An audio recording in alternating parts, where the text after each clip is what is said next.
សួស្តីប្រិយមិត្តទាំងអស់គ្នាវិលមកកាន់វីដេអូសម្រាប់រឿងថ្មីរបស់ admin ដែលថ្ងៃនេះ admin មានរឿងបែបភ័យរន្ធត់មួយមកសម្រាប់ជូនប្រិយមិត្តទាំងអស់គ្នាបានទស្សនាដោយសាច់រឿងនេះវាបាននិយាយអំពីក្រុមគ្រួសារមួយត្រូវបានឃាតករសម្លាប់អស់មួយគ្រួសារលើកលែងតែស្ត្រីចាស់វង្វេងវង្វាន់ម្នាក់ជាមួយនឹងចៅស្រីរបស់នាងចំណែកឯក្រុមប៉ូលីសវិញក៏បានកំណត់មុខសញ្ញាទៅកាន់បរិសម្នាក់ហើយថែមទាំងចោទប្រកាន់គាត់ថាគឺជាឃាតករដែលបានសម្លាប់អស់មួយគ្រួសារមួយនោះហើយបរិសម្នាក់នោះគេក៏មិនបានទទួលសារភាពជាមួយនឹងរឿងទាំងអស់នេះនោះឡើយ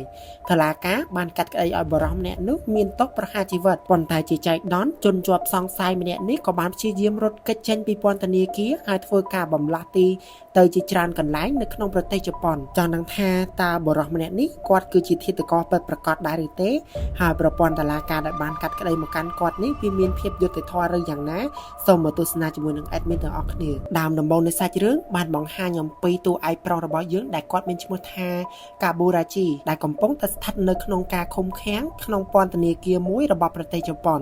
ហើយគាត់ក៏បានប្រើសកម្មភាពមួយចំនួនដោយព្យាយាមធ្វើអត្តឃាតនៅក្នុងពន្ធនាគារមួយនោះមិនយូរប៉ុន្មានអ្នកយាមកុកក៏បានដើរត្រួតពិនិត្យអ្នកទោសទាំងអស់នៅក្នុងគុកជាចែកដន្យអ្នកយាមកុកក៏បានឃើញកាបូរ៉ាជីកំពុងតែព្យាយាមធ្វើអត្តឃាតខ្លួនឯងហើយសាច់រឿងក៏បានបង្ហាញយើងអំពី detective ម្នាក់ដែលមានឈ្មោះថា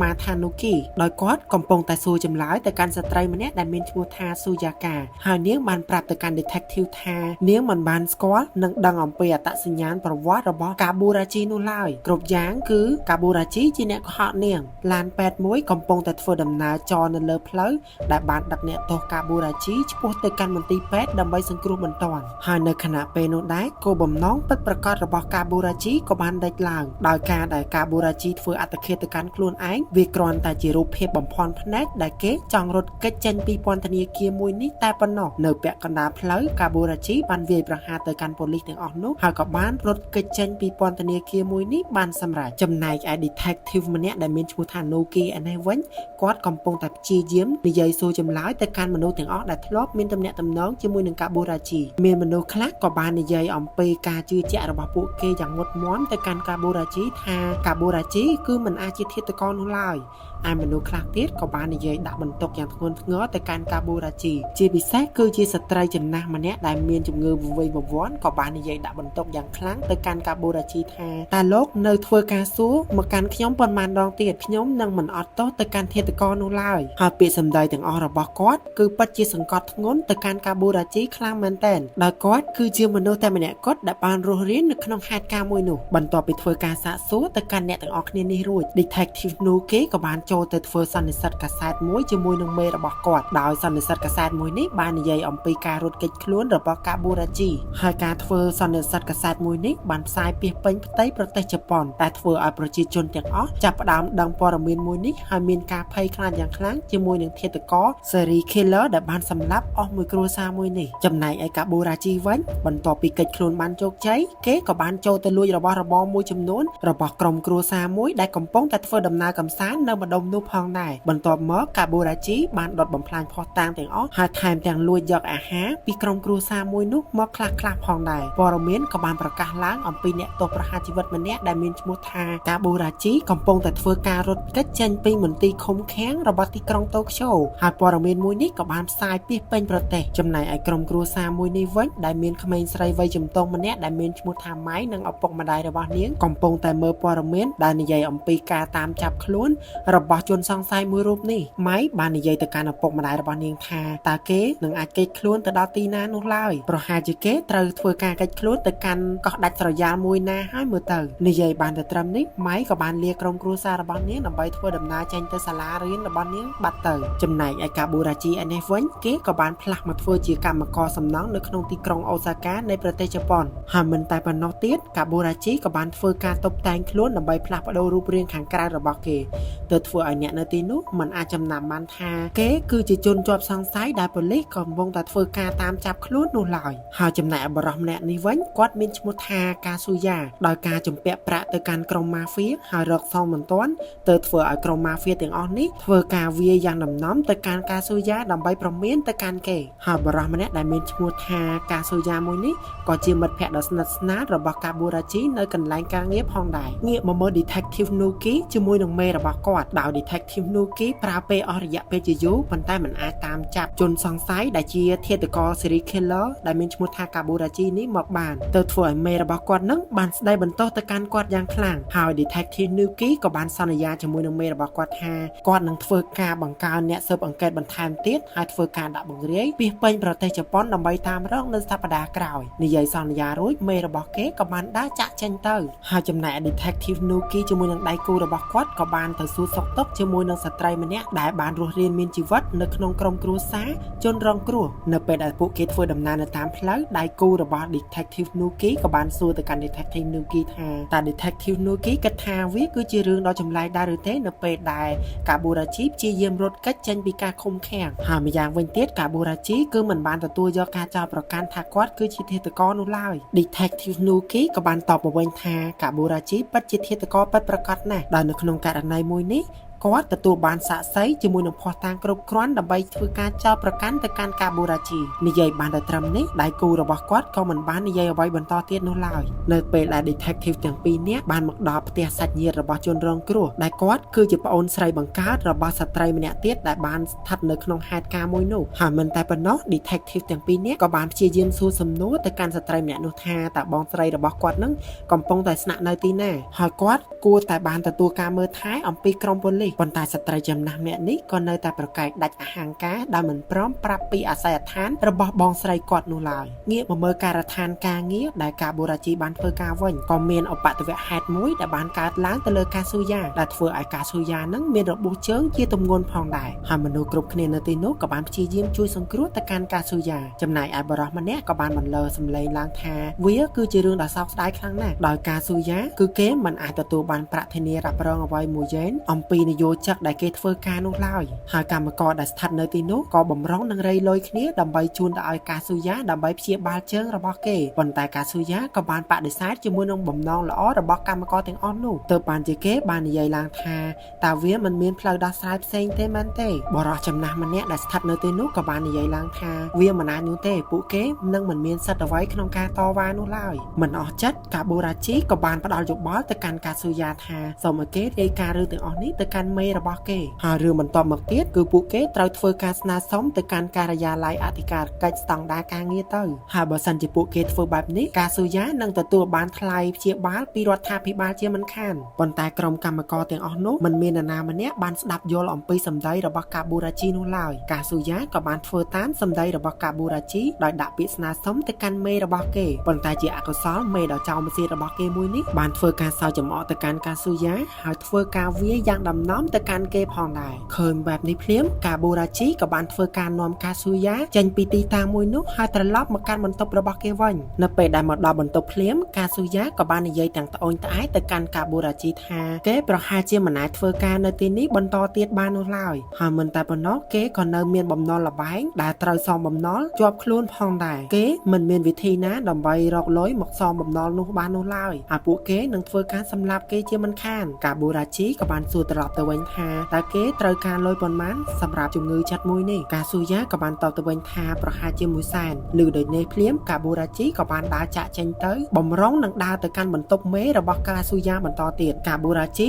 បាននិយាយទាមទារនឹងតវ៉ាដើម្បីកាស៊ូយ៉ាបានប្រាក់ដើម្បីព្យាបាលជំងឺរបស់គេដោយ Kaburachi បានលើកអំពីមាត្រាទី24នៃច្បាប់ស្តីអំពីសុខភាពនិងសុវត្ថិភាពការងារទៅឲ្យមេរបស់គេស្ដាប់ហើយច្បាប់បានចែងថាវាមិនត្រឹមតែជាបន្ទុករបស់ក្រុមហ៊ុននោះទេប៉ុន្តែក៏ជាបន្ទុករបស់អ្នកទទួលខុសត្រូវផងដែរហើយនៅពេលដែលមេរបស់គេបានស្ដាប់សម្ដីទាំងអស់នេះហើយទៅធ្វើឲ្យមេរបស់គេនឹងខឹងយ៉ាងខ្លាំងទៅកាន់ Kaburachi ហើយថែមទាំងប្រើកណ្ដាប់ដៃរបស់គាត់វាយទៅកាន់ Kaburachi ផងដែរចំណែកឯ Sukaya ឯនេះវិញគេកំពុងតែកេងមើលព័ត៌មានស្ដីអំពីការតាមចាប់ខ្លួនអ្នកទោសដែលមានឈ្មោះថា Kaburachi ហើយបើសិនជាប្រជាជនណាដែលអាចដឹងដំណឹងអំពីអ្នកទោសម្នាក់នេះបានគេនឹងទទួលបានប្រាក់3លានយ៉េនទុកជាការលើកទឹកចិត្តមើលបានតែត្រឹមនេះ Kaburachi ក៏បានមកគោះទ្វារហើយគេបានប្រគល់ប្រាក់ 20,000 យ៉េនទៅកាន់កាស៊ូយ៉ានៅពេលដែលកាស៊ូយ៉ាបានឃើញនៅលើខ្លួន Kaburachi មានរបួសគេក៏បានប្រគល់ប្រាក់ 10,000 យ៉េនទៅកាន់ Kaburachi វិញហើយថែមទាំងបបួល Kaburachi ទៅកាន់ម៉ាតមួយកន្លែងហើយទិញរបស់ឆ្ងាញ់ៗទៅញ៉ាំផងដែរនៅពេលដែលពួកគេស្ថិតនៅក្នុងម៉ាតមួយនេះបំរុងនឹងដើរចេញទៅវិញកាស៊ូយ៉ាបានឃើញអំពីខិត្តប័ណ្ណដែលបិទនៅលើជញ្ជាំងស្ដីអំពីការតាមចាប់អ្នកទោស Kaburachi ហើយថែមទាំងទទួលបានប្រាក់ចំនួន3លានយ៉េនមកផងដែរ ឬបែបនេះភ្លាមកាស៊ូយ៉ាក៏បាននិយាយទៅកាន់កាបូរ៉ាជីថាបើសិនជាគេទទួលបានប្រាក់3លានយ៉េនមែនគេនឹងអាចផ្លាស់ប្រែជីវិតរបស់គេទាំងស្រុងតែម្ដងដែលមិននិយាយអីពួកគេក៏បានធ្វើដំណើរត្រឡប់ទៅកាន់ផ្ទះវិញបន្ទាប់ពីពួកគេបានមកដល់ផ្ទះភ្លាមកាស៊ូយ៉ាក៏បានបបួលកាបូរ៉ាជីនឹងផាត់ស្រាជាមួយគ្នាហើយបន្ទាប់មកកាស៊ូយ៉ាក៏បានសួរទៅកាន់កាបូរ៉ាជីថាតើគេមានមិត្តភក្តិស្និទ្ធស្នាលនៅទីនេះដែរឬទេបើសិនជាមិនមានទេគេសូមធ្វើជាមិត្តភក្តិដ៏ស្និទ្ធស្នាលជាមួយនឹងកាបូរ៉ាជីដោយគេឃើញអំពីទង្វើដ៏ល្អរបស់កាបូរ៉ាជីដែលជួយយកអាសាទៅកាន់គេផងដែរកាស៊ូយ៉ាក៏បានទាញសៀវភៅមួយក្បាលដែលស្ថិតនៅក្នុងបន្ទប់នោះដែលវាគឺជារបស់កាបូរ៉ាជីដោយសៀវភៅនោះគឺជាសៀវភៅផ្នែកច្បាប់ហើយគេក៏បានបើកទៅកាន់ទំព័រមួយហើយគេក៏បានសួរទៅកាន់កាបូរ៉ាជីថាតើគេចង់ខ្លាចជាមេធាវីមែនឬទេហើយបើសិនជាក្តីសុបិនរបស់កាបូរ៉ាជីបានខ្លាយទៅជាការពិតនៅពេលដែលកាស៊ូយ៉ាមានបញ្ហាអ្វីគេនឹងទៅពឹងពាក់កាបូរ៉ាជីជាមិនខាននិយាយរួចកាស៊ូយ៉ាក៏បានក្រឡេកទៅលើទំព័រមួយនៃសៀវភៅក៏បានឃើញអត្ថន័យនៃសៀវភៅបានសរសេរអំពីការកាត់ទោសប្រហារជីវិតទៅកាន់អនិច្ចជនឃើញបែបនេះភ្លាមកាបូរ៉ាជីក៏បានទាញសៀវភៅនេះយកមកដាក់ខាងក្រោយខ្នងរបស់គេវិញចំណែកឯកាស៊ីយ៉ាវិញគេហាក់ដូចជាផ្លាយចិត្តយ៉ាងខ្លាំងហើយគេបានតបទៅកាន់កាបូរ៉ាជីវិញថាមិនអីនោះទេគេគឺជាមនុស្សល្ងងខ្លៅម្នាក់គេមិនយល់អ្វីនៅក្នុងខ្លឹមសារសៀវភៅនេះនោះឡើយកាស៊ូយ៉ានិងកាបូរ៉ាជីក៏បន្តញ៉ាំអាហារជាមួយគ្នាបន្តទៀតបន្ទាប់ពីកាបូរ៉ាជីបានប្រើដៃរបស់គេទៅចាប់ចង្កឹះប៉ុន្តែជាចៃដន្យគេមិនអាចប្រើចង្កឹះនោះបានល្អនោះឡើយនៅពេលដែលឃើញបែបនេះភ្លាមកាស៊ូយ៉ាក៏ចាប់ផ្ដើមចាប់អារម្មណ៍ថាហេតុអ្វីបានជាគេមិនចេះប្រើចង្កឹះអញ្ចឹងកាបូរ៉ាជីក៏បានតបមកវិញទាំងដោះសារថាមកពីដៃស្ដាំរបស់គេនឹងមានការរងរបួសនៅពេលដែលធ្វើការកាស៊ូយ៉ាក៏នៅតែបន្តសួរទៀតថាតើគេមិនមែនជាមនុស្សដែលស្ទាត់ដៃឆ្វេងជាងដៃស្ដាំទេមែនឬទេដោយចិត្តសង្ស័យកាស៊ូយ៉ាក៏បានសុំឲ្យកាបូរ៉ាជីដោះវ៉ែនតារបស់គេចេញដោយតាំងពីស្គាល់គ្នាមកគេមិនដែលឃើញមុខរបស់កាបូរ៉ាជីបានច្បាស់នោះឡើយដោយក៏ព្រោះតែគេនឹងតែងតែយកសក់មកបាំងមុខរបស់គេហើយពាក់វ៉ែនតាថែមទៀតនិយាយចោលភ្លាមកាស៊ូយ៉ាក៏បានចូលទៅដោះវ៉ែនតានៅលើមុខរបស់កាបូរ៉ាជីចេញទើបបានជាគេឃើញមុខរបស់កាបូរ៉ាជីច្បាស់ហើយគេប្រកាសនៅក្នុងចិត្តថាគេកំពុងតែស្នាក់នៅជាមួយនឹងឃាតករ serial killer ម្នាក់ដែលប៉ូលីសកំពុងតែតាមចាប់ខ្លួនបន្ទាប់ពីដឹងបែបនេះច្បាស់លាស់ហើយកាស៊ូយ៉ាក៏បានលាកាបូរ៉ាជីដើម្បីទៅបន្ទប់ទឹកមួយផ្លែតដោយគេមានបំណងខលទៅប្រាប់ប៉ូលីសថាគេកំពុងតែរកឃើញឃាតករ serial killer ដើម្បីទទួលបានកម្រៃ3លានយ៉េនអំពីរដ្ឋាភិបាលរបស់ប្រទេសជប៉ុនបន្ទាប់ពីកាស៊ូយ៉ាបានចុចលេខ110ហើយខលទៅដែលជាលេខ hotline របស់ប្រទេសជប៉ុនកាបូរ៉ាជីក៏បានមកឈរខាងក្រោយខ្នងរបស់កាស៊ូយ៉ាហើយគេបានសួរថាតើមានអ្វីកើតឡើងមែនទេដែលវាបានធ្វើឲ្យកាស៊ូយ៉ាភ្ញាក់យ៉ាងខ្លាំងចំណែកឯលេខ hotline 110នេះវិញក៏បានខលត្រឡប់មកកាន់កាស៊ូយ៉ាវិញឃើញបែបនេះភ្លាមធ្វើឲ្យកាស៊ូយ៉ាចាប់ផ្ដើមភ័យនិងតក់ស្លុតយ៉ាងខ្លាំងកាបូរ៉ាជីក៏បានសួរទៅវិញថាតើឯងមិនលើកទូរស័ព្ទទេមែនទេប៉ុន្តែជាចៃដន្យក៏មានក្រុមមនុស្សមួយក្រុមបានធ្វើដំណើរកាត់ទីនោះហើយមួយប្រព្រឹត្តភ្នែកកាបូរ៉ាជីក៏បានកិច្ចខ្លួនទៅតាមមនុស្សមួយក្រុមនោះបាត់ទៅមិនយូរប៉ុន្មានក្រុមប៉ូលីសជាមួយនឹង Detective Nuki បានធ្វើដំណើរមកដល់ទីតាំងកើតហេតុហើយ Detective Nuki ក៏បានជួបជាមួយនឹងកាស៊ូយ៉ានៅទីនោះផងដែរចំណែកឯកាបូរ៉ាជីវិញគេក៏បានព្យាយាមរត់យ៉ាងលឿនអស់មួយទំហឹងដើម្បីផ្លាស់ទីខ្លួនរបស់គេទៅកន្លែងផ្សេងទៀតហើយមិនយូរប៉ុន្មានកាបូរ៉ាជីក៏បានធ្វើដំណើរមកដល់ទីក្រុងតូក្យូនៃប្រទេសជប៉ុនម្ដងដោយព័ត៌មាននៃការកិច្ចខ្លួនរបស់កាបូរ៉ាជីអស់រយៈពេល180ថ្ងៃបានផ្សាយពាសពេញទីក្រុងតូក្យូនៅទីនេះផងដែរងាកមកមើលបរិសម្នាក់នេះវិញគាត់គឺជាមនុស្សម្នាក់ដែលបានទទួលការចោទប្រកាន់អំពីដើមបណ្ដឹងថាគាត់គឺជាមនុស្សម្នាក់ដែលបានប៉ះពាល់ក្មេងស្រីនៅក្នុងស្ថានីយ៍រថភ្លើងហើយបើទោះជាមេធាវីនៅខាងដើមចោទប្រឹងជជែកសួរយ៉ាងណាទៅកាន់បរិសចំណាស់ម្នាក់នេះក៏ដោយក៏គាត់មិនទទួលសារភាពនៃការចោទប្រកាន់មួយនេះផងដែរបន្ទាប់ពីបានបញ្ចប់លោកពូម្នាក់នេះក៏បានធ្វើដំណើរជាមួយនឹងកូនស្រីរបស់គាត់ដែលមានឈ្មោះថាសាយ៉ាកាដើម្បីត្រឡប់ទៅកាន់ផ្ទះរបស់ពួកគេវិញប៉ុន្តែនៅតាមផ្លូវក៏មានអ្នកកាសែតមួយរូបព្យាយាមជជែកសួរជាមួយនឹងរឿងហេតុទាំងអស់នេះប៉ុន្តែសាយ៉ាកាជាមួយនឹងឪពុករបស់នាងមិនបានតបនិយាយអ្វីទៅកាន់អ្នកកាសែតនោះឡើយថែមទាំងសាយ៉ាកាព្យាយាមហៅតាក់ស៊ីយ៉ាងលឿនដើម្បីចាក់ចេញពីទីនេះផងដែរនៅថ្ងៃបន្ទាប់ពីការសាយ៉ាបានចូលមកធ្វើការនៅក្នុងក្រុមហ៊ុនរបស់នាងជាធម្មតា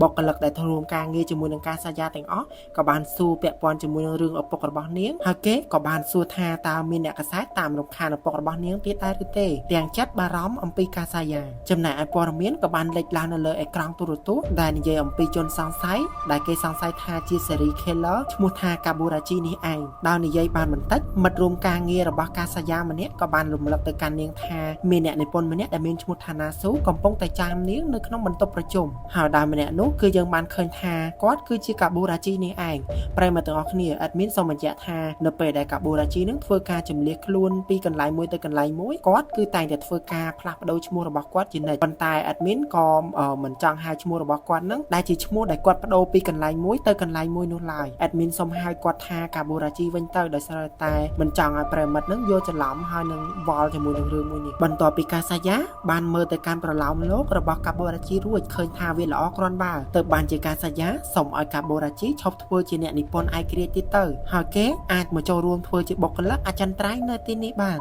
ចំណែក detective Nuki ជាមួយនឹងដៃគូរបស់គាត់កំពុងតែស្មុគស្មាញជាមួយនឹងការតាមចាប់អ្នកទោស serial killer នេះត្រឡប់មកវិញដោយកាបូរ៉ាជីតែងតែផ្លាស់ប្ដូរមុខមាត់របស់គេពីកន្លែងមួយទៅកន្លែងមួយទៅធ្វើឲ្យពួកគេនឹងមិនអាចចំណាំបាននោះឡើយហើយអ្វីដែលពួកគេអាចធ្វើបានគឺកំណត់ទៅលើអាកប្បកិរិយាជាមួយនឹងកាយវិការរបស់កាបូរ៉ាជីម្យ៉ាងតែប៉ុណ្ណោះបន្ទាប់មកទៀតអ្នកទាំងពីរក៏បានធ្វើដំណើរទៅកាន់សាលារៀនដ៏ចំណាស់មួយដែលជាកន្លែងដែលកាបូរ៉ាជីធ្លាប់រៀនកាលនៅពីក្មេងហើយពួកគេក៏បានជួបជាមួយនឹងស្ត្រីចំណាស់ម្នាក់ដែលគាត់គឺជាគ្រូបង្រៀនរបស់កាបូរ៉ាជីអ្នកគ្រូក៏បានបង្ហាញអំពីទីតាំងដែលកាបូរ៉ាជីធ្លាប់មកហើយធ្លាប់រៀននៅទីនោះហើយគាត់ក៏បាននិយាយទៅកាន់ detective ទាំងពីរនាក់ថាគាត់មិនចង់ជឿនោះទេថាកាបូរ៉ាជីអាចជាឃាតករបានកាបូរ៉ាជីគឺតែងតែធ្វើដំណើរមកទីនេះហើយធ្វើម្ហូបទៅកាន់អ្នកគ្រប់គ្នាដើម្បីឲ្យពួកគេញ៉ាំហើយអ្នកគ្រប់គ្នានៅទីនេះសុទ្ធតែចូលចិត្តរសជាតិសាច់អាំងរបស់ពួកគេខ្លាំងមែនទែនអ្នកគ្រូក៏បានសួរទៅ detective ទាំងពីរនាក់វិញថាតើគាត់ប្រកាសចិត្តដែរឬទេថាកាបូរ៉ាជីគឺជាឃាតក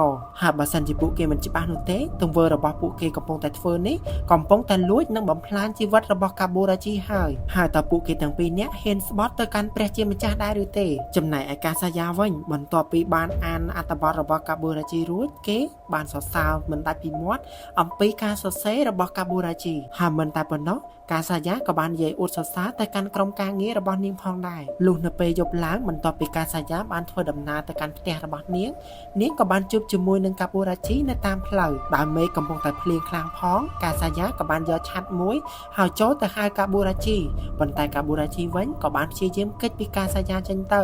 ប៉ុន្តែកាសាយ៉ាបែរជាចាប់កាបូរ៉ាជីតុកហើយបបួលគេទៅញ៉ាំអីនៅក្នុងហាងមួយកន្លែងនៅពេលដែលចូលទៅដល់ក្នុងកាសាយ៉ាក៏បានព្យាយាមនិយាយលើកទឹកចិត្តទៅកាន់កាបូរ៉ាជីថែមទាំងនិយាយអំពីប្រឡោមលោកដែលកាបូរ៉ាជីបានសរសេរថាវាពិតជាល្អឥតខ្ចោះហើយសូមឲ្យកាបូរ៉ាជីព្យាយាមនឹងប្រឹងប្រែងបន្តទៀតនាងពិតជាទុកចិត្តទៅលើកាបូរ៉ាជីខ្លាំងមែនទែនហើយដោយពាក្យសម្ដីលើកទឹកចិត្តរបស់នាងទៅធ្វើឲ្យកាបូរ៉ាជីរំភើបដល់ថ្នាក់ស្រក់ទឹកភ្នែកចេញមកតែម្ដងហើយបន្ទាប់ពីបញ្ចប់ការញ៉ាំអាហាររួចកាសាយ៉ាក៏បាននាំកាបូរ៉ាជីមកផ្ទះរបស់នាងចំណែកឯកាបូរ៉ាជីវិញក៏បានគេយល់សប្តិឃើញអំពីហេតុការណ៍ដែលគេបានស្ថិតនៅក្នុងផ្ទះដែលមានជនរងគ្រោះកំពុងតែដេកស្លាប់នៅក្នុងថ្លុកឈាមចំណែកឯតុលាការវិញក៏បានកាត់ក្តីប្រហារជីវិតរបស់គេដោយចោទគេថាគឺជាឃាតករ serial killer បន្ទាប់ពីកាបូរ៉ាជីបានភ្ញាក់ពីដំណេកទើបគេបានដឹងថាគេកំពុងតែស្ថិតនៅក្នុងផ្ទះរបស់សាយ៉ាកាហើយសាយ៉ាកាបានទុកសម្បត្តិមួយទៅឲ្យគេហើយនាងក៏បានចាក់ចេញទៅធ្វើការទៅហើយចំណែកនៅក្នុង office របស់សាយ៉ាកាវិញមនុស្សទាំងអស់ក៏បានតាមដានព័ត៌មានជាមួយនឹងការរៀបរាប់អំពីជនរងគ្រោះម្នាក់ដែលបានជួបជាមួយនឹងកាបូរ៉ាជីដែលគេមានឈ្មោះថាសាកាយ៉ានេះឯងកាស៊ូយ៉ាបានព្យាយាមរៀបរាប់អំពីផិនភាគរបស់កាបូរ៉ាជីដោយគេតែងតែព្យាយាមពាក់វ៉ែនតាក្រាស់ៗហើយនឹងយកសាក់មកបាំងមុខហើយថែមទាំងមានប្រជុយទៅលើមុខមួយផងដែរឃើញបែបនេះភ្លាមសាយ៉ាកាក៏បានអង្គុយគិតនៅក្នុងចិត្តហាក់ដូចជាសង្ស័យទៅកាន់កាបូរ៉ាជីលុះល្ងាចឡើងបន្ទាប់ពីសាយ៉ាកាបានត្រឡប់មកកាន់ផ្ទះរបស់នាងវិញនាងក៏បានឃើញកាបូរ៉ាជីនៅក្នុងផ្ទះរបស់នាងបន្តទៀតហើយកាបូរ៉ាជីក៏បាននិយាយអរគុណនាងដែលបាននាំគេមកកាន់ផ្ទះរបស់នាងហើយថែមទាំងកាបូរ៉ាជីបានធ្វើម្ហូបទៅឲ្យសាយ៉ាកាញ៉ាំទៀតផងរីឯសាយ៉ាកាវិញបែរជាសរសើរទៅកាន់ម្ហូបរបស់កាបូរ៉ាជីថាវាប្រហែលជាម្ហូបដ៏ឆ្ងាញ់បំផុតនៅក្នុងឆាកជីវិតរបស់នាងដែលនាងបានញ៉ាំហើយមើលទៅហើយបន្ទាប់ពីសាយ៉ាកាបានសួរតាក់ទងជាមួយនឹងគ្រួសាររបស់កាបូរ៉ាជីហាក់ដូចជាពិបាកឆ្លើយយ៉ាងខ្លាំងទើបបានជាកាបូរ៉ាជីព្យាយាមបំបែកសាច់រឿងប្រាប់ថាគេអាចទៅធ្វើការនៅកន្លែងធ្វើការរបស់នាងបានហើយកាបូរ៉ាជីនឹងស្នាក់នៅទីនេះបន្តទៀតរួមទាំងធ្វើម្ហូបឲ្យសាយ៉ាកាដើម្បីទុកជាការអរគុណទៅកាន់នាងផងដែរលុះថ្ងៃបន្តទៀតកាបូរ៉ាជីក៏បានចូលទៅធ្វើការនៅក្រុមហ៊ុនរបស់សាយ៉ាកាហើយពួកគេទាំងពីរនាក់ក៏បានប្រើប្រាស់ជីវិតរួមការងារជាមួយគ្នាជាមួយនឹងការស្នាក់នៅក្នុងផ្ទះតែពីរនាក់ជាមួយគ្នាផងដែរងាកមកមើលឪពុករបស់សាយ៉ាកាវិញ បន្ទាប់ពីចាញ់ក្តីសាយាកាក៏បានផ្ដល់យោបល់ឲ្យគាត់ប្តឹងទៅកាន់សាលាអូតូទៅហើយនាងថែមទាំងលើកទឹកចិត្តឪពុករបស់នាងថាឲ្យតស៊ូជាមួយនឹងរឿងមួយនេះបន្ទាប់ពីជួបឪពុករបស់នាងរួចមកបន្ទាប់ពីនាងដើរត្រឡប់មកកាន់ផ្ទះវិញអ្នកកាសែតដែលតែងតែតាមរំខាននាងក៏បានជួបនាងបន្តទៀតតែសាកាយាវិញហាក់ដូចជាមិនសូវខ្វាយខ្វល់ពីអ្នកកាសែតនោះបន្តទៀតឡើយរហូតដល់អ្នកកាសែតមួយនោះបាននិយាយថាតើនាងកំពុងតែស្វែងរកកាបូរ៉ាជីមែនដែរឬទេដោយព័ត៌មានក្នុងការតាមចាប់ខ្លួនអ្នកទោសសេរី Killer កាបូរ៉ាជីបានផ្សាយពាសពេញប្រទេសជប៉ុនហើយអ្នកកាសែតមួយនេះហាក់បីដូចជាដឹងថាកាបូរ៉ាជីកំពុងតែស្នាក់នៅជាមួយនឹងសាយាកាឬបែបនេះភ្លាមសាយាកាក៏បាននិយាយថានាងស្នាក់នៅតែម្នាក់ឯងតែប៉ុណ្ណោះហើយនាងក៏បានដើរចាកចេញទៅបន្ទាប់ពីមកដល់ផ្ទះភ្លាមនាងក៏បានឃើញកាបូរ៉ាជីតែងតែធ្វើម្ហូបទុកឲ្យនាងដោយដែលរាល់ដងគេតែងតែធ្វើអញ្ចឹងដែរឯសាកាយាវិញក៏បានរៀបរាប់រឿងគ្រប់យ៉ាងទៅប្រាប់កាបូរ៉ាជីពីរឿងដែលឪពុករបស់នាងបានចាញ់ក្តីហើយនៅរឿងដែលគេចោទប្រកាន់ដែលឪពុករបស់នាងមិនបានធ្វើហើយនៅចុងក្រោយនាងក៏បានបញ្ជាក់ទៅកាន់កាបូរ៉ាជីថាសូមឲ្យគេនឹងធ្វើដំណើរចាក់ចេញទៅលើបែបនេះភ្លាមកាបូរ៉ាជីក៏បានដឹងថ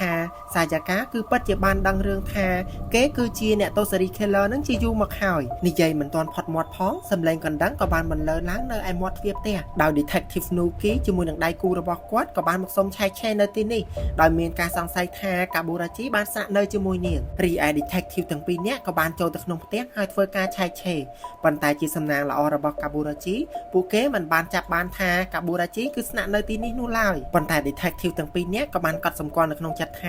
សាយាកាកំពុងតែរស់នៅជាមួយនរណាម្នាក់ដោយមិនមានភស្តុតាងគ្រប់គ្រាន់ Detective ទាំងពីរនាក់ក៏បានលាសាយាកាចេញទៅលុះ Detective ទាំងពីរនាក់បានចេញផុតទៅកាបូរ៉ាជីក៏បានចេញពីកន្លែងដាក់ខ្លួនមកកាបូរ៉ាជីបានបំរុងនឹងលាសាកាយាដើម្បីចាក់ចេញទៅដោយមិនចង់នាំទុកទៅឲ្យនាងស្រាប់តែសម្លេងកណ្ដឹងក៏បានបន្លឺឡើងម្ដងទៀតនៅពេលដែលសាយាកាបានទៅបើកទ្វារភ្លាម Detective ទាំងពីរនាក់ក៏បានសម្រុកចូលមកក្នុងផ្ទះរបស់នាងម្ដងទៀតហើយក៏បានឃើញកាបូរ៉ាជីស្ថិតនៅទីនោះពួកគេទាំង3នាក់ក៏បានប្រតែយប្រតបគ្នារហូតខ្ទេចរបស់របរនៅក្នុងផ្ទះរបស់សាយាក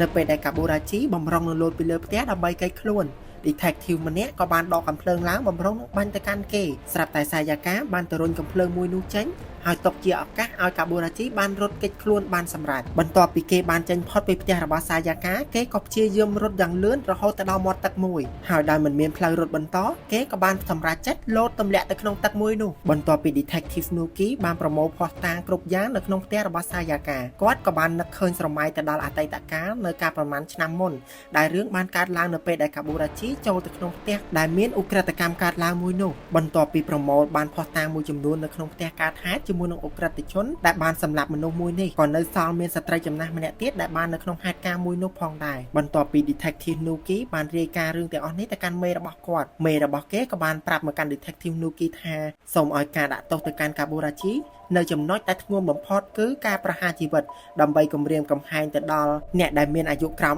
18ឆ្នាំទាំងអស់កុំឲ្យប្រព្រឹត្តរឿងឧក្រិដ្ឋកម្មឡើងមក Detective Nuki បានទៅសួរចម្លើយទៅកាន់ស្ត្រីចាស់មួយវិញប្រព័ន្ធម្នាក់ដែលនៅក្នុងហេតុការណ៍មួយនោះហើយស្ត្រីចំណាស់ម្នាក់នោះក៏បានងក់ក្បាលថាកាបូរ៉ាជីគឺជាជនជាប់ទោសចំណែកឯសារក្រមរបស់តុលាការវិញក៏បានបញ្ជាក់ឲ្យកាបូរ៉ាជីមានទោសប្រហារជីវិតផងដែរគ្រាន់តែបានដឹងភ្លាមកាបូរ៉ាជីបានងាកមកកាន់មើលមុខរបស់ Detective Nuki ថាហាក់ដូចជាគេនឹងកំពុងតែទទួលរងនៅភាពអយុត្តិធម៌ដែលកំពុងតែកើតឡើងមកលើរូបគេបន្ទាប់ពីការកិច្ចខ្លួនមកកាបូរ៉ាជីក៏បានឈានចូលទៅរស់នៅក្នុងទឹកដីនៃប្រទេសជប៉ុនមួយទៀតហើយថែមទាំងធ្វើការតបតែងខ្លួនបន្លំភ្នែកទៅកាន់អ្នកដទៃហាក់ដូចជាមនុស្សពីរនាក់ផ្សេងគ្នាអញ្ចឹងដែរហើយនៅយប់បន្ទាប់ទៀតក៏មានឃាតករម្នាក់បានចូលទៅសម្លាប់មនុស្សម្នាក់នៅក្នុងផ្ទះហើយករណីមួយនេះវាហាក់ដូចជាមានទម្រង់នៃការសម្លាប់ដូចជារឿងរ៉ាវរបស់កាបូរ៉ាជីផងដែរហើយចំណែកឯជនសង្ស័យវិញគឺជាបរិសម្នាក់ដែលមានវ័យចំណាស់រួចទៅហើយ Detective Nuki ក៏បានព្យាយាមសួរចម្លើយទៅកាន់បរិសចំណាស់ម្នាក់នោះប៉ុន្តែបរិសចំណាស់ម្នាក់នោះគឺមិនបានផ្ដល់ចម្លើយណាមួយ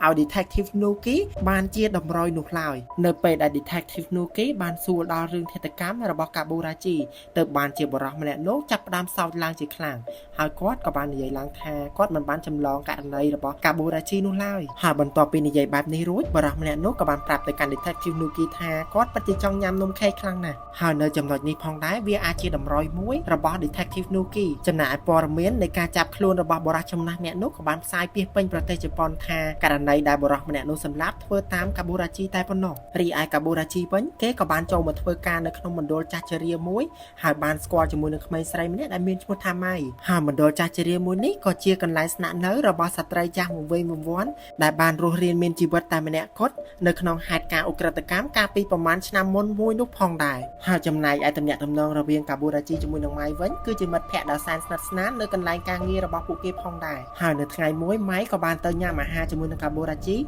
ហើយថែមទាំងបបួលកាបូរ៉ាជីទៅដើរលេងជាមួយគេផងដែរចំណែកឯកាស៊ូយ៉ាជាមួយនឹងសាយាកាវិញពួកគេទាំងពីរនាក់ក៏បានណាត់គ្នាដើម្បីនិយាយអំពីរឿងរបស់កាបូរ៉ាជីដោយពួកគេទាំងពីរនាក់ក៏នៅតែមិនជឿថាកាបូរ៉ាជីគឺជាឃាតករដែលអាចសម្លាប់មនុស្សបាននោះឡើយនៅពេលដែលពួកគេបានស្គាល់កាបូរ៉ាជីនៅក្នុងផ្នែកមួយរបស់ពួកគេគ្រាន់តែដឹងថាកាបូរ៉ាជីគ្រាន់តែជាមនុស្សម្នាក់ដ៏ល្អតែប៉ុណ្ណោះចំណែកឯម៉ៃជាមួយនឹងកាបូរ៉ាជីវិញគេក៏បានមកលេងនៅក្នុងបឹងទឹកកកមួយដែលមានទេសភាពស្រស់ស្អាតខ្លាំងមែនទែនម៉ៃបានលើកទូរស័ព្ទឡើងដើម្បីថតកាបូរ៉ាជីប៉ុន្តែកាបូរ៉ាជីវិញនៅពេលដែលឃើញកាមេរ៉ារបស់ម៉ៃគេក៏បានងាកមុខចេញយ៉ាងលឿនចំណែកឯ Detective Nuki វិញបន្ទាប់ពីអង្គុយមើលផុសតាងដែលប្រមូលបានគាត់ក៏បានរកឃើញតម្រុយមួយទៀតដោយក្នុងករណីទាំងពីរដែលទៅកើតឡើងនិងករណីរបស់កាបូរ៉ាជីវាពិតជាដូចគ្នាខ្លាំងណាស់ហើយការសម្លាប់គឺឃាតករគឺប្រើកណ្ដៀវមុតស្រួចមួយដើម្បីសម្លាប់ទៅកាន់ជនរងគ្រោះបន្ទាប់ពីដឹងបែបនេះហើយគាត់ក៏បានឈរសម្លឹងទៅកាន់រូបថតរបស់កាបូរ៉ាជីជាមួយនឹងរូបថតរបស់ស្ត្រីចំណាស់វង្វេងវង្វាន់ម្នាក់នោះហើយ Detective Nuki ក៏បានប្រញាប់ចេញទៅក្រៅយ៉ាងលឿនផងដែ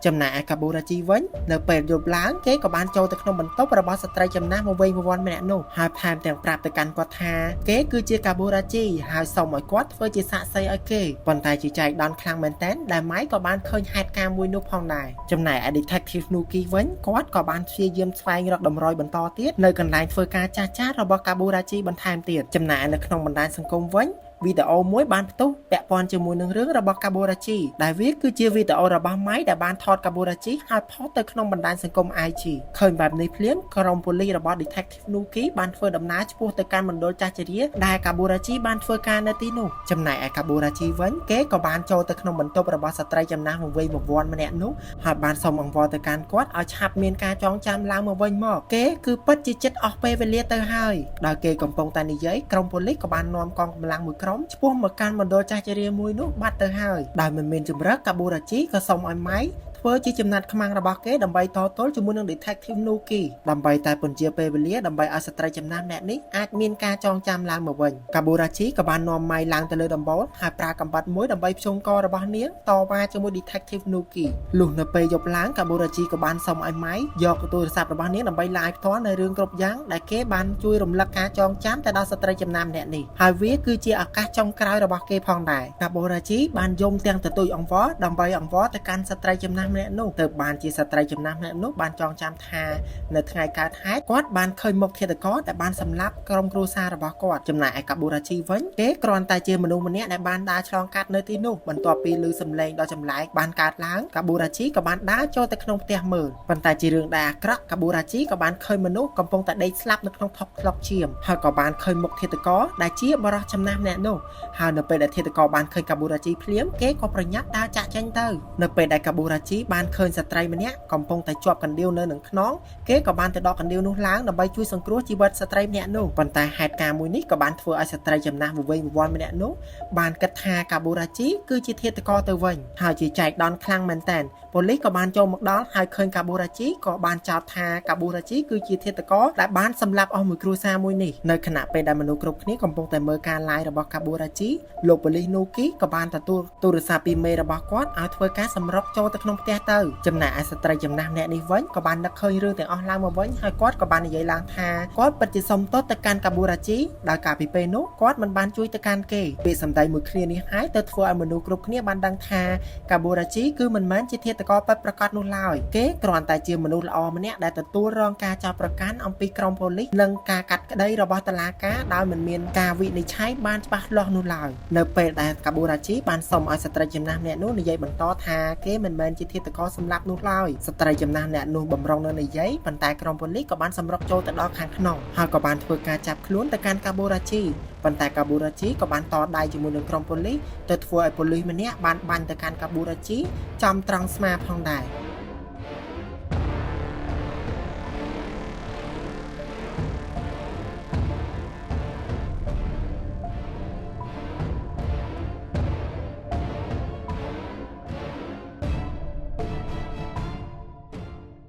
ចំណែកឯថ្ងៃបន្ទាប់ទៀតសាកាយាបានទៅរកម៉ៃដើម្បីនិយាយអំពីវិធីសាស្ត្រដើម្បីរកវិធីជួយទៅកាន់កាបូរ៉ាជីដោយរាល់មនុស្សគ្រប់គ្នាដែលបានស្គាល់ទៅកាន់កាបូរ៉ាជីគឺគ្មាននរណាម្នាក់បានជឿថាកាបូរ៉ាជីអាចជាឃាតករបាននោះឡើយសាកាយាបាននិយាយឡើងថាកំហុសអាចកើតឡើងបាននៅពេលដែលមនុស្សធ្វើការវិនិច្ឆ័យទៅកាន់អ្នកដទៃខុសហើយពួកយើងនឹងជួយគាត់ដើម្បីកែតម្រូវនៅរឿងទាំងអស់នេះឡើងមកវិញខ្ញុំចង់ឲ្យដង្ហើមនៃជីវិតថ្មីរបស់គាត់បានដកឡើងនៅក្នុងភាពជាមនុស្សល្អម្នាក់ហើយខ្ញុំពិតជាចង់ឲ្យមនុស្សគ្រប់គ្នាបានដឹងឮអំពីអំពើល្អរបស់កាបូរ៉ាជីផងដែរហើយចាប់ពីថ្ងៃនោះមកក្រុមមនុស្សទាំងអស់ដែលបានស្គាល់ជាមួយនឹងកាបូរ៉ាជីគឺតែងតែជួយគេដើម្បីយកឈ្នះរឿងក្តីនៅក្នុងថ្ងៃខាងមុខផងដែរចំណែក Detective Nuki វិញក៏បានមកធ្វើសន្និសីទកាសែតថាក្នុងករណីរឿងការរត់គេចខ្លួនរបស់កាបូរ៉ាជីក្រុមប៉ូលីសប្រហែលជាធ្វើការចោទប្រកាន់ទៅកាន់មនុស្សនឹងខុសហើយ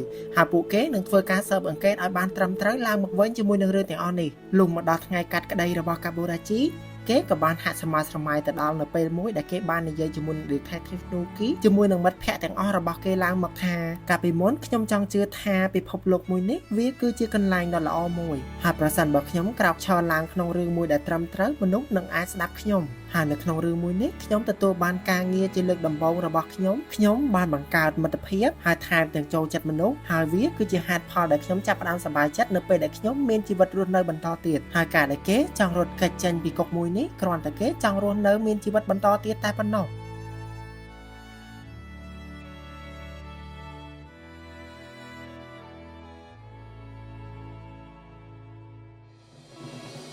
ចំណែកឯខាងតុលាការវិញក៏បានកាត់ក្តីសារជាថ្មីឲ្យអ្នកទោសកាបូរ៉ាជីមួយនេះរងផុតពីការចោទប្រកាន់ទៅធ្វើឲ្យមនុស្សនៅទីនោះចាប់ផ្ដើមសប្បាយចិត្តនិងរីករាយជាខ្លាំងក្នុងការដែលលាងភាពស្អាតស្អំទាំងអស់ឲ្យកាបូរ៉ាជីវិញបានហើយសាច់រឿងរបស់យើងក៏បានចប់តែត្រឹមនេះឯងប្រិមត្តទាំងអស់គ្នាយ៉ាងម៉េចដែរបន្ទាប់ពីទស្សនារឿងមួយនេះ admin ពិតជាមានអារម្មណ៍ថាកាលពីដំបូងរឿងរន្ធត់ដែរប៉ុន្តែដល់ពេលដល់ចង់បញ្ចប់នៃសាច់រឿងបែរជាធ្វើឲ្យយើងនឹងកំសត់ទៅវិញជាពិសេសគឺពាក្យរបស់សាយាកាក៏បាននិយាយថាកំហុសគឺវាអាចកើតឡើងបាននៅពេលដែលមនុស្សម្នាក់ធ្វើការវិនិច្ឆ័យទៅកាន់អ្នកដទៃហើយត្រង់ហ្នឹង admin ក៏សូមផ្ដាំទៅកាន់អ្នកមើលទាំងអស់គ្នាថាកុំចូលចិត្តយករឿងអ្នកណាគេម្នាក់ដូចជារឿងនៅក្នុងបណ្ដាញសង្គមជាច្រើនហ្នឹងយកមកធ្វើការវិនិច្ឆ័យទៅកាន់អ្នកដទៃឲ្យសោះព្រោះដោយសារតែអ្វីដែលយើងឃើញវាគ្រាន់តែជាជ្រុងមួយនៃជីវិតរបស់គេនិងជារឿងដែលគេចង់បង្ហាញយើងតែប៉ុណ្ណោះអញ្ចឹងបើសិនជាយើងយករឿងអ្នកដទៃមកធ្វើការវិនិច្ឆ័យដូចជាក្នុងករណីនៅក្នុងរឿងកាបូរ៉ាជីមួយនេះគឺវាដូចជារឿងដែលយើងកំពុងតែស្ថិតនៅក្នុងបន្ទប់4ជ្រុងមួយហើយតាំងខ្លួនឯងជាអ្នកប្រាជ្ញហើយធ្វើការវិនិច្ឆ័យទៅលើរឿងអ្វីមួយដែលវាគ្រាន់តែជាការគិតរបស់យើងតែប៉ុណ្ណោះហើយចំណុចមួយទៀតគឺជារឿងអំពើល្អរបស់កាបូរ៉ាជីដោយសារតែភាពជាមនុស្សល្អរបស់គេហ្នឹងទៅធ្វើឲ្យមនុស្សជុំវិញខ្លួនរបស់កាបូរ៉ាជីគឺមិនបានទទួលស្គាល់ហើយនឹងជឿឡើយថាកាបូរ៉ាជីអាចគឺជាឃាតករបានហើយជាចុងក្រោយមនុស្សដែលបានស្គាល់កាបូរ៉ាជីក៏បានត្រឡប់មកជួយកាបូរ៉ាជីវិញអញ្ចឹងចំណុចហ្នឹងហើយដែលគេគិតថាអំពើល្អរបស់មនុស្សយើងគឺវាមិនសាបសូន្យនោះឡើយហើយជាចុងក្រោយ admin ក៏សង្ឃឹមថាប្រិយមិត្តទាំងអស់គ្នារបស់ admin ក៏ពិតជាមិនចូលចិត្តយករឿងអ្នកដទៃណាម្នាក់យកមកវិនិច្ឆ័យហើយធ្វើខ្លួនឯងជាតឡាការដើម្បីកាត់ក្តីរឿងមួយនោះថាគេបែបនេះឬបែបនោះឡើយadmin មានតែប៉ុណ្្នឹងទេសម្រាប់សាច់រឿងមួយនេះអរគុណច្រើនជម្រាបលាជួបគ្នាជាមួយនឹងវីដេអូក្រោយ